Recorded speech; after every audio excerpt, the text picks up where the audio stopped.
Today we will demonstrate examination of the head and neck. Examination of the head and neck is usually performed with the patient in the sitting position in front of the examiner, with the examiner either sitting if the patient is sitting on a chair or standing when the patient is sitting on the bed. Good illumination is essential. A systematic approach is required to ensure that a complete examination is achieved. Before examination of the head and neck, make sure you have the equipment required, consisting of pen light or other light source, disposable tongue blades, gauze, glass of water, disposable gloves for bimanual palpation. As in all physical examination, please start with the mnemonic wiping. We will not demonstrate this in every lab. It will be demonstrated, it was demonstrated in the first lab. Now let's start with the skull. And we will start with inspection. Observe the skull from the front, from the sides, and from the back. Okay. Look for the size. Describe the size of the skull. Is it normal in reference to age? Remember, children's head are large in relation to total height. Is the head skull smaller than usual, which we call microcephaly, or larger, that we call macrocephaly? Examine the shape of the skull. The normal head or skull normally has a rounded appearance. Delayed oral effusion can result in abnormal shape. Also, certain disease states such as acromegaly can result in distortion.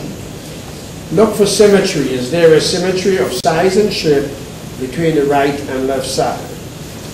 Are there any deformities? And deformities may result in asymmetry of size and shape. Inspect for the presence of any swelling. Let's now perform palpation. In palpating the skull, one uses the pads of the fingers. In children, you will examine for bulging or sunken fontanelles, indicative of hydrocephalus or dehydration. Palpate the skull for fracture. A linear fracture is not detected. However, depressed fracture can be detected. And examine for any swelling. Our next attention will be towards the hair of the skull. Assess the skin and attach appendage of the scalp. When inspecting the scalp, check for scaliness or dandruff, changes in pigmentation, any skin lesions, rash, swelling, or nodules. Look for the presence of scars. Okay, no. Examine for scars and examine for hair distribution. You also will look for the quantity of the hair and the quality. Is it thick or thin? And any pattern of hair loss, what is known as alopecia. And is the hair loss patchy or complete? Look for lice and nits. On the palpation, again palpate with the pads of the fingers. Check for tenderness. Tenderness is indicative of inflammation, trauma, or muscular tenderness. Examine the hair texture. Palpate the temporal arteries. Thickening, tenderness, or absent pulses may be indicative of temporal arteritis. We will now turn our attention to examination of the face, including the lips. Examine the face for symmetry between the right and left sides. Asymmetry can be seen in facial paralysis. Examine for scars, patches, swellings, masses, and in the face pay particular attention to the presence of leukoplakia and carcinoma of the lip. Look for any color changes. The color of the face should be similar to the color elsewhere. Look at the facial expression. Is there any evidence of facial paresis or paralysis? Are there changes in pigmentation, that is hypo or hypopigmentation? Inspect for involuntary movements, presence of facial lacerations, and congenital abnormality. Cleft lip being the commonest. Look for infection, which may be in the form of a pustule of the lip. Examine for facial paralysis. For examination of the oral cavity, the mouth needs to be open, the tongue must be protruding. To inspect the dorsum and inside of the mouth. To inspect the dorsum of the tongue and inside of the mouth.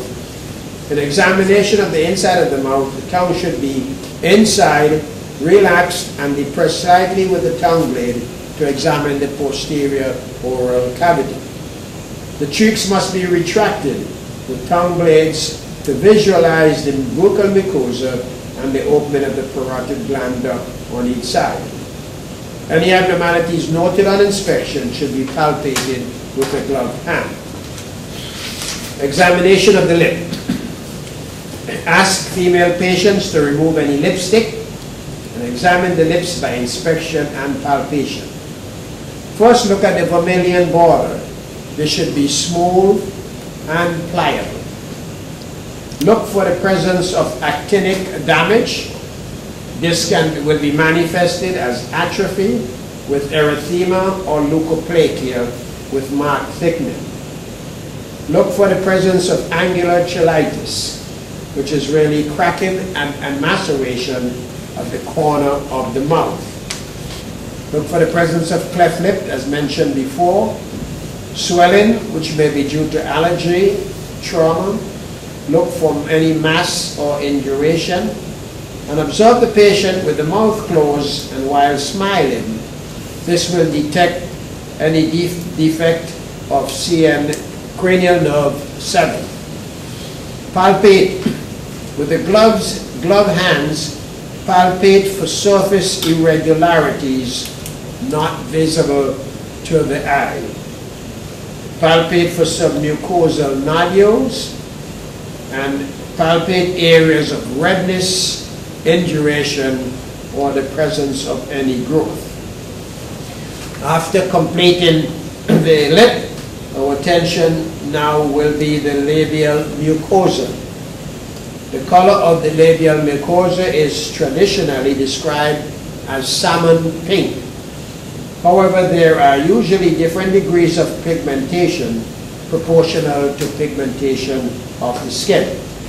Hold the lower lip at the corners with both gloved hands between the thumb and fingers and invert the lip.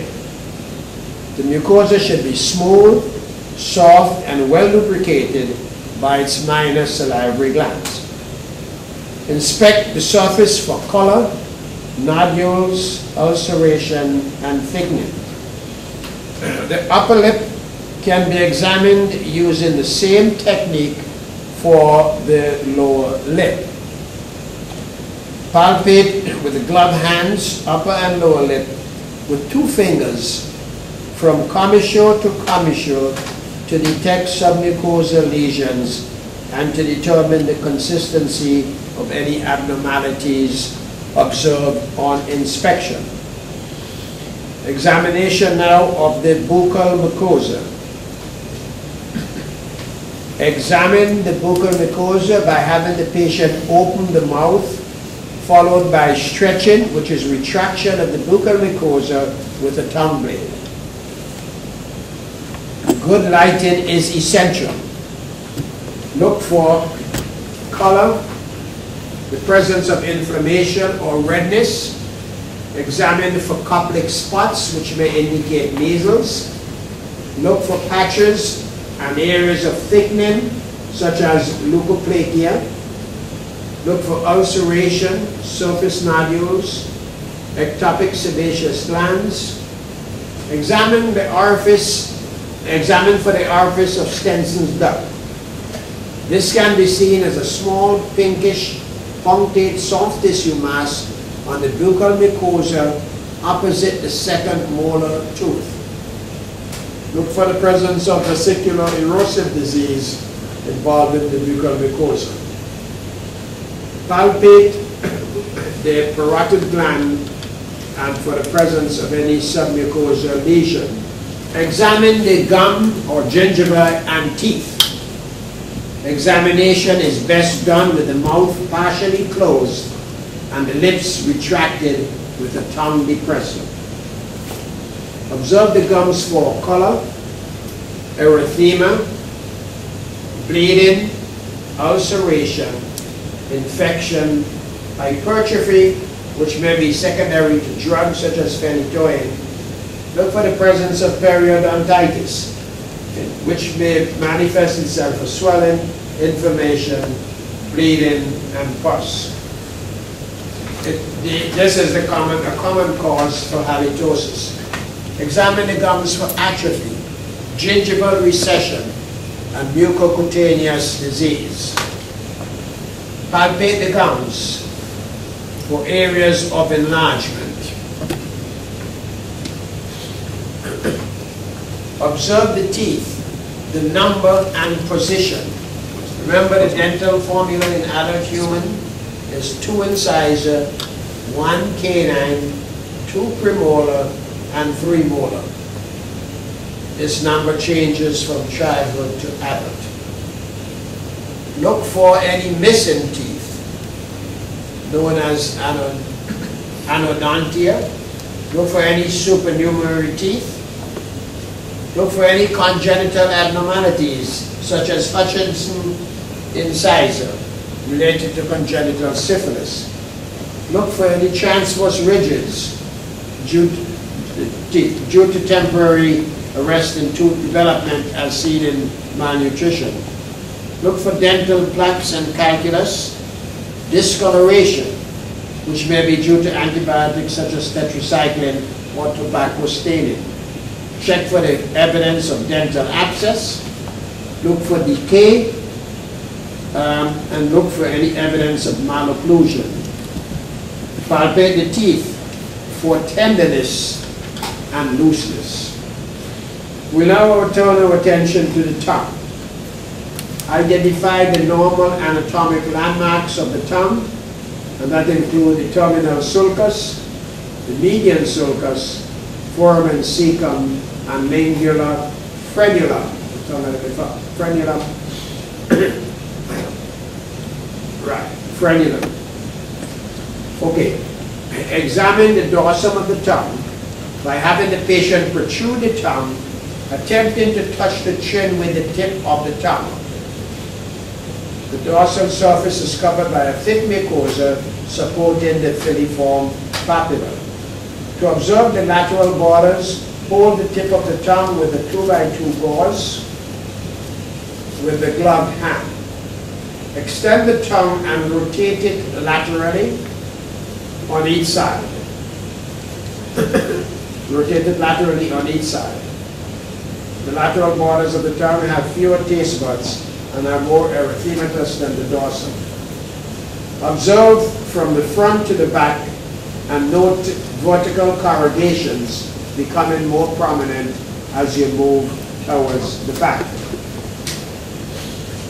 Inspect the tongue for size, microglossia or macroglossia. Observe the paliform filiform, papillae, the filiform, which are hair-like and distributed uniformly, fungiform, which are mushroom-shaped and interspersed between the filiform, and circumvallate, which are located at the junction of the anterior 2/3 and posterior 1/3 of the tongue. Observe the tongue for color and texture, presence of atrophy, which may be due to hypoglossal nerve malfunction. Look for any depapillation, which is smoothness of the tongue, often associated with nutritional deficiency. Observe for any deviation. Hypoglossal nerve lesions will result in deviation towards the side of the lesion. Look for fasciculation that can be seen in lower motor neuron lesion. Coating, such as thrush, furrowing or geographic tongue, which is a white discoloration due to buildup of filiform scales and white blood cells. Make sure the tongue can freely move. If it's not, one may think of hypoglossal nerve palsy or tumor infiltration. Look for any mass, ulceration, thickening, or plaques. The ventral surface of the tongue is observed by having the patient touch the tip of the tongue against the roof of the mouth. Observe the sublingual vasculature. This is prominent especially in elderly people. Observe the frenulum. It attaches the anterior tongue to the floor of the mouth. Observe the mucosal color of the floor of the mouth, which should be similar to the buccal mucosa, that is salmon pink. Observe the ostia of Wharton's duct, and that can be seen as two bilateral punctate structures on either side of the base of the frenulum. Observe for the presence of any masses and palpate any suspicious areas. Our next attention will be the hard palate. This should be examined by opening the mouth wide and shining the light with a pen light towards the roof of the mouth. Observe for color, the presence of leukoplakia, any congenital or developmental abnormality. Observe for swelling. Remember, a hard midline bony swelling is often benign and called torus palatinus. Look for any vesicles or ulceration. This is another common site for oral herpes simplex virus type 1. Look for the presence of exudate and petechia. Palpate the hard palate for submucosal nodules, any visible swelling, and areas of induration. Now, let's examine the posterior oral cavity. To visualize the posterior oral cavity, keep the tongue inside of the mouth, depress the dorsum of the posterior tongue, and have the patient say ah. Ah. One will then see the soft palate and observe for color, movement of the uvula. It should move up and down in the midline. Look for any deviation. And remember, in neurologic deficit is deviated towards the intact side. Look for the presence of paralysis, such as neurotoxins from diphtheria. Look for the presence of a bifid uvula. Now look at the tonsil. Remember, the tonsillar pillars are more easily seen with the tongue pushed laterally with a tongue blade. So displace the tongue to the right and to the left. Examine the tonsillar pillars. Examine the tonsillar crypts. And it's highly vascular and appear erythematous. More erythematous than the surrounding area. Observe for the presence or absence of the tonsils. Remember, tonsillectomy is often done in children. Look for erythema or exudates over the tonsils. Look for asymmetric tonsillar swelling. And this is often seen as deviation of the uvula and could represent peritonsillar abscess. Look for desquamated cells, food, and other debris that accumulate in the tonsillar crypts, and these are termed tonsillar stones. Observe the posterior wall of the oropharynx. Assess the presence of accessory lymphoid tissue, any bulging, which may indicate retroperitoneal abscess. Procedure. Retract the upper cheeks with the tongue blade, exposing the buccal mucosa, and inspect the parotid gland duct, known as Stenson duct, with the opening at the second molar, and using the penknife for illumination. Again, it appears as a tiny pinkish area in the buccal mucosa opposite the upper second molar tooth.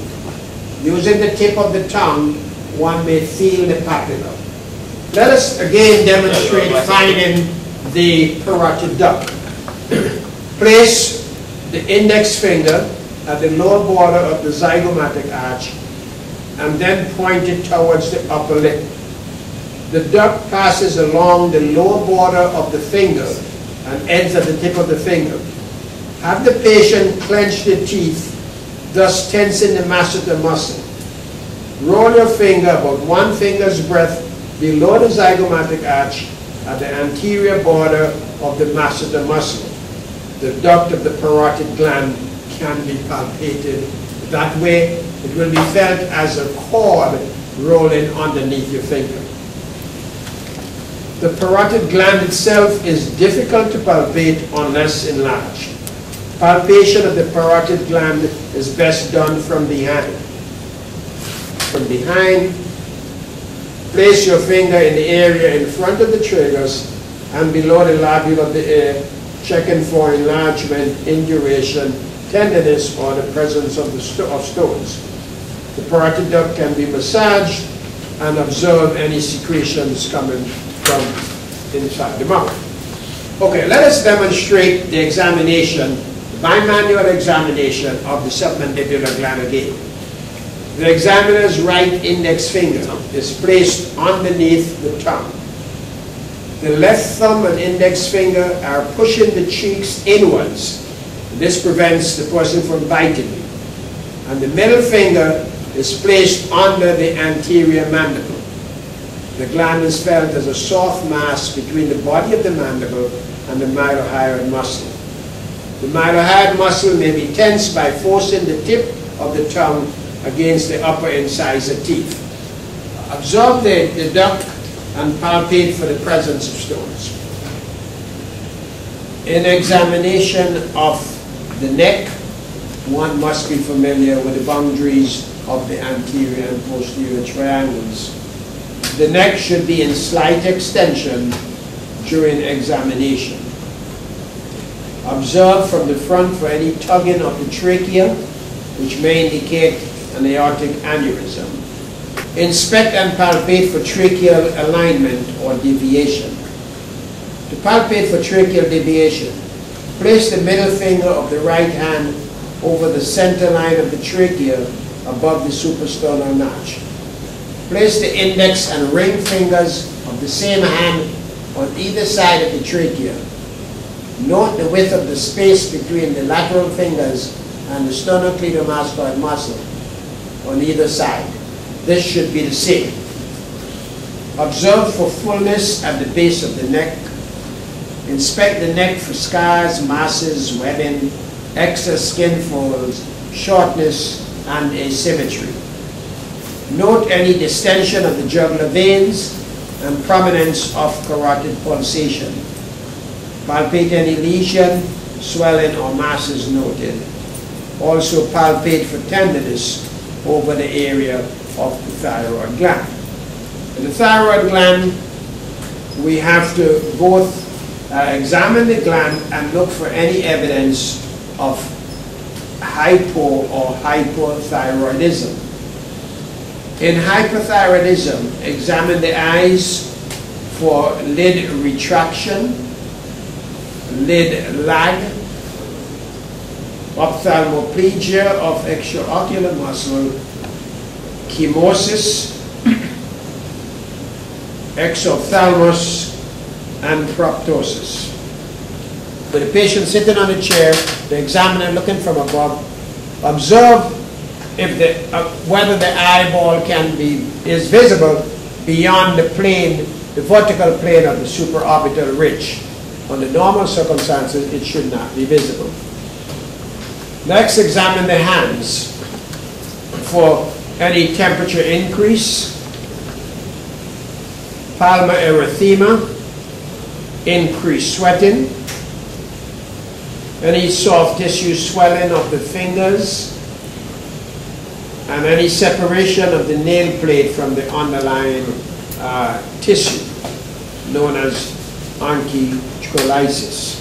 With an outstretched hand and the palm facing down, place a piece of paper over the fingers and notice any shaking of the hand or shaking of the paper.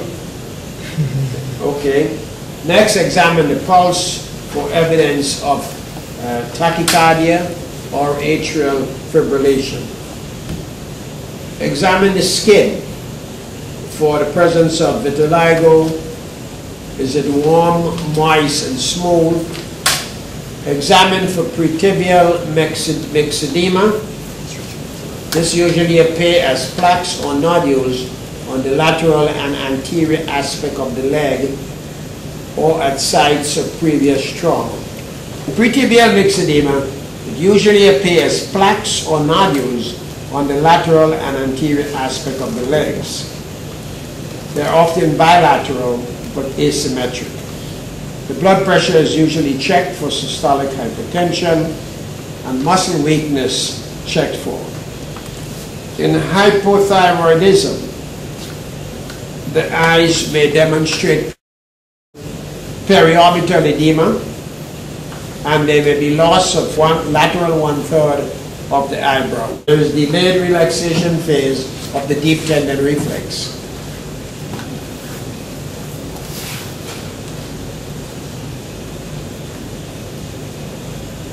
Okay. Let's turn our attention now to examination of the thyroid gland. The patient should be seated in the upright position. There should be enough room on all sides of the patient to allow free movement of the examiner. Expose the patient's neck. The patient should be holding a glass of water cut. The thyrocricoid membrane and the cricoid cartilage. The thyroid cartilage is identified as a groove, and the upper cartilage that can be palpated. The thyroid cartilage is the largest, known as Adam's apple. The cricoid cartilage is horizontal, circular in configuration, and marks the superior border of the isthmus. Locate the suprasternal notch and fossa. The trachea is easily felt at this point. Determine the presence of tracheal deviation, which we demonstrated before. Inspect the area of the thyroid gland. Observe for any scar, which may indicate thyroid surgery.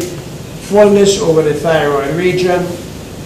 Mobility of the thyroid gland. Ask the patient to swallow and observe movement of the thyroid gland. Observe the outline of the gland, which may be seen in thin individuals.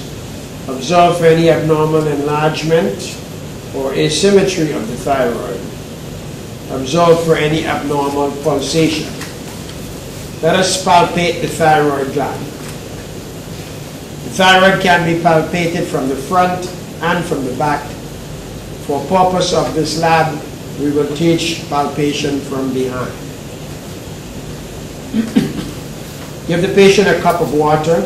Ask him to hold some in his mouth, but do not swallow it. Hold some water in your mouth and you will swallow on instruction. Palpate the landmarks again as before: thyroid cartilage, cricothyroid membrane, and cricoid cartilage. The patient is seated on a chair with the examiner standing behind. The examiner places both hands around the patient's neck. Position the pads of the index finger and middle finger of each hand on the sides of the trachea, just beneath the cricoid cartilage. Ask the patient to swallow, feeling the movement of the isthmus. Let them swallow. At this point, the right portion of the thyroid is examined by the right hand of the examiner, and likewise the left hand examines the left side of the thyroid. For the lateral lobes, the order is reversed. The left hand of the examiner examines the right lobe, and the right hand examines the left lobe. Let's examine the right lobe. Place the pads of the first two fingers, index and middle, of the left hand on the right side of the trachea, under the anterior border of the right sternocleidomastoid muscle. The fingers are slightly flexed and lies across the trachea. The thumb is on the posterolateral aspect of the left neck. This is the palpating hand. That means the left hand. And it is also used to gently displace the trachea to the left. The pads of the index and middle finger of the right hand are placed at the posterior border of the right sternocleidomastoid muscle. Press your hands together and palpate the lateral border of the right lobe with the left fingers as the patient swallows. Patient swallow. You swallow. Cut. Okay, are you pushing over for the left lobe with the hands in reverse corresponding position? That means you will be palpating with your right hand, and the left hand will be pushing posterior to the sternocleidomastoid muscle, thus palpating the lateral lobe. The thyroid gland, if enlarged, should be auscultated. Auscultate over both lobes with the bell of the stethoscope. Okay. Next, if a retrosternal thyroid is suspected, percuss over the upper anterior chest. And to palpate the lymph nodes of the head and neck, the patient is seated upright with the head slightly flexed, thus relaxing the sternocleidomastoid muscle. You will start at the submental and move to the submandibular, then the preauricular, postauricular, occipital, posterior cervical, jugular digastric, anterior cervical, and you end in the supraclavicular nodal area. Place the tips of the index and middle finger of both hands under the chin in the area of the submental triangle. Apply firm pressure while rotating the fingers beneath the chin. Palpable nodes will be appreciated. Move the hand backward to the body of the mandible. Place the tips of the aligned forefingers of both hands in the soft tissue medial and inferior to the inferior borders of the mandible. Grasp the soft tissue and roll the tissue between the thumb and other fingers to determine the presence of nodes. You can also do it by digital palpation. Digital palpation is carried out in the front of and behind the ear. Anterior to the tragus for the preauricular node, and posterior over the mastoid area for the postauricular lymph node. Palpate also over the parotid gland for any presence of parotid nodes. Slide the hands posteriorly to the occiput and palpate the occipital group of nodes near the attachment of the trapezius to the skull.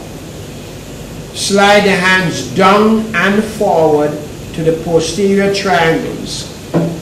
Place fingers 2, 3, and 4 of the right hand in the right posterior triangle and those of the left hand in the left posterior triangle.